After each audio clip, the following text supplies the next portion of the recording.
Hello students, how are you? Hopefully you all are fine at your home. तो आज अपन class 5th 6th 7th 8th के लिए Hindi grammar का next topic भाषा, लिपि एवं व्याकरण स्टडी करेंगे। इससे पहले अपने संज्ञा, लिंग और शब्द विचार, मॉर्फोलॉजी अपना हो गया था। ठीक है, तो ये अपना 4th टॉपिक है कि भाषा क्या होती है, लिपि क्या होती है और व्याकरण क्या होती है। देखिए, अपने समाज या सोसाइटी में रहने के कारण मनुष्य को आपस में मन के भावों और विचारों को अभिव्यक्त करने के लिए एक माध्यम की ज़रूरत होती है कि नहीं होती। अब मैं आपसे बात कर रहा हूँ, अब मेरे मन में जो विचार चल रहा है मैं आपको किसके माध्यम से प्रेषित कर रहा हूँ? भाषा के माध्यम से। आप किसी के साथ में बात करते हो तो वो आपके जो शब्द निकलते हैं, जो बोलते हो, वो क्या होती है? भाषा होती है। इस माध्यम को ही भाषा कहते हैं। अर्थात अपने हृदयगत भावों की सार्थक मौखिक अभिव्यक्ति, ओरल एक्सप्रेशन के लिए मनुष्य जिस साधन का उपयोग करता है उसे सामान्यतः भाषा कहते हैं, लैंग्वेज कहते हैं।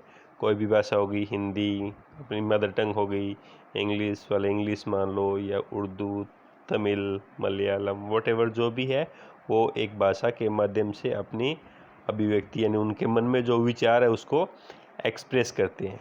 ठीक है, अतः हम भावाभिव्यक्ति के सभी साधनों को सामान्य रूप से भाषा कह देते हैं।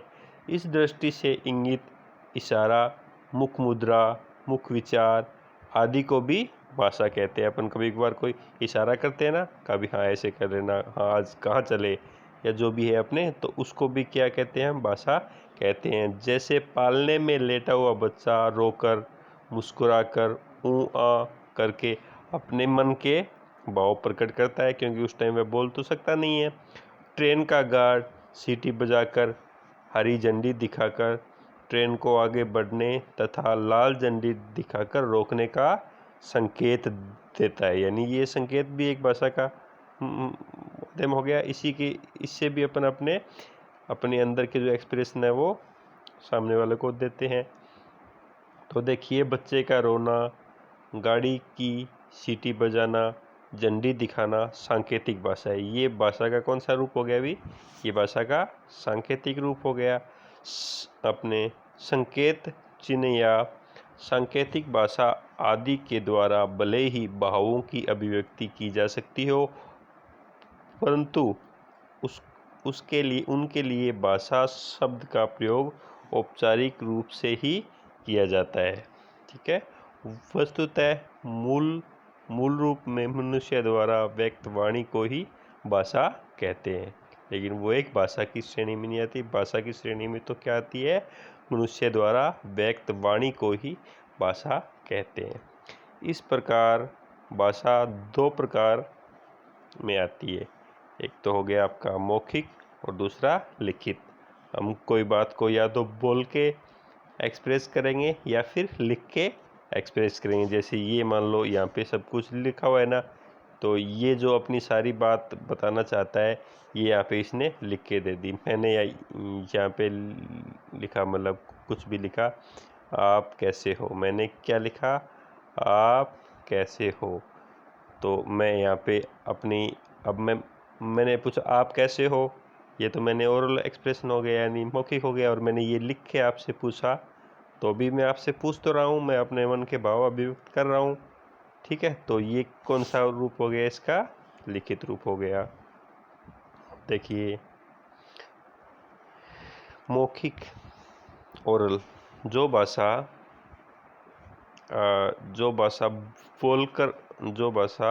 बोलकर प्रकट की जाती है उसे कथित या मौखिक भाषा कहते हैं, जो अभी मैं बोल रहा हूँ आप बोलते हो। और लिखित, रिटन, जो भाषा लिखकर प्रकट की जाती है उसे लिखित भाषा कहते हैं। ये तो इसमें साफ स्पष्ट है। ठीक है, तो अभी एक बार अपनी भाषा के रूप है वो अपन ने पढ़ लिए। ठीक है, अब देखिए स्क्रिप्ट क्या होती है, लिपि क्या होती है। ठीक है, कुछ बोलते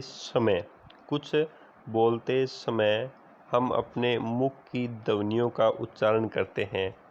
उन ध्वनियों को लिखने के लिए हर ध्वनि का एक चिन्ह या संकेत निश्चित किया जाता है। ठीक है, हम जो भी बोलते हैं तो क्या कि अपने जो मुख की जो ध्वनि का एक उच्चारण अपन करते हैं तो उसका एक निश्चित एक संकेत होता है। ठीक है, और उसी को हम स्क्रिप्ट कहते हैं।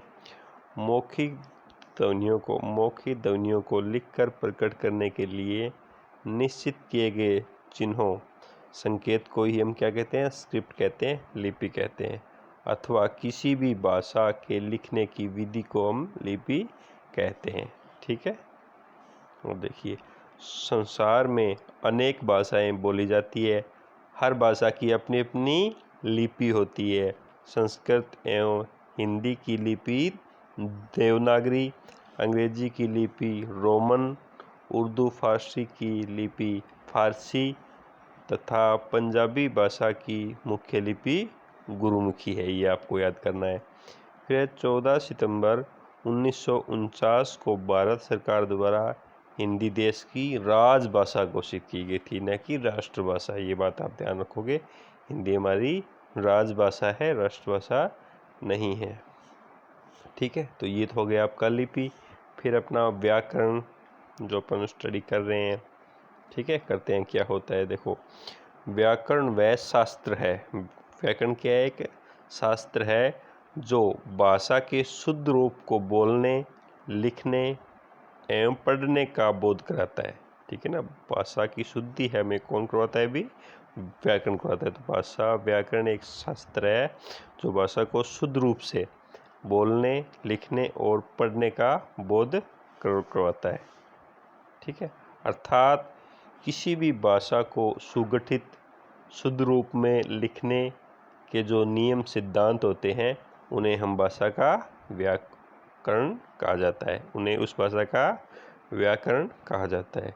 व्याकरण में भाषा की अशुद्धियों, त्रुटियों आदि की ओर संकेत करके उन्हें शुद्ध रूप से लिखने के नियम बनाए जाते हैं। व्याकरण में क्या होता है, रूल होते हैं। ठीक है, वर्ण, शब्द, पद और वाक्य भाषा के अंग है। ठीक है ना, भाषा के अंग कौन से हो गया, वर्ण, फिर उससे बड़ा शब्द, फिर पद और फिर वाक्य। ठीक है ना, आ गया। तो यानी इनसे मिलके ये बनता है शब्द, शब्द से पद और पद से वाक्य। तो ऐसे अपना व्याकरण का निर्माण होता है। यानी इतनी भी अशुद्धियाँ होती है, सारे रूल्स एंड रेगुलेशन उस भाषा के व्याकरण में निहित होते हैं। ठीक है, तो अभी इसके कुछ प्रश्नोत्तर है। अपने विचारों की अभिव्यक्ति देने का माध्यम क्या है। अभी अपने पढ़ा, भाषा अपने विचारों को वक्ता जब बोलकर तथा श्रोता अपने कानों से सुनकर समझ जाता है तो भाषा का रूप कौन सा होता है। अभी अपने पढ़ा, मौखिक होता है। भाषा के भेद कितने होते हैं, 2 होते हैं।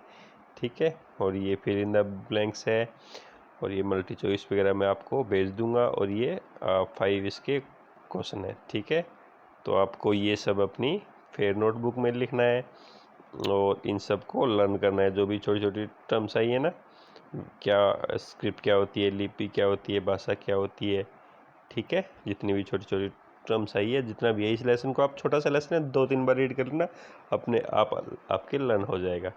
ठीक है, तो अपने हिंदी के 4 टॉपिक हो चुके हैं और हिंदी ग्रामर के, सॉरी, और बाकी टॉपिक अपन कल या परसों आगे करेंगे। ठीक है, जो भी आपको होमवर्क मिल रहा है अपनी फेयर नोटबुक में नीट एंड क्लीन होना चाहिए, हैंड राइटिंग बहुत अच्छी होनी चाहिए आपकी और सारा का सारा आपको लर्न करना है। आप ये मत सोचो कि ठीक है क्लासेस आगे बात अलग है, स्कूल कब खुलेंगे, अभी तक अपन इसके लिए एश्योर्ड नहीं है। ये मानो कि आप जैसे स्कूल में होता है वैसे ही आपको भी करना है। ठीक है, तो आपको पूरा अपना होमवर्क करना है और अच्छे से लर्न करना है। Okay, thank you, have a nice day.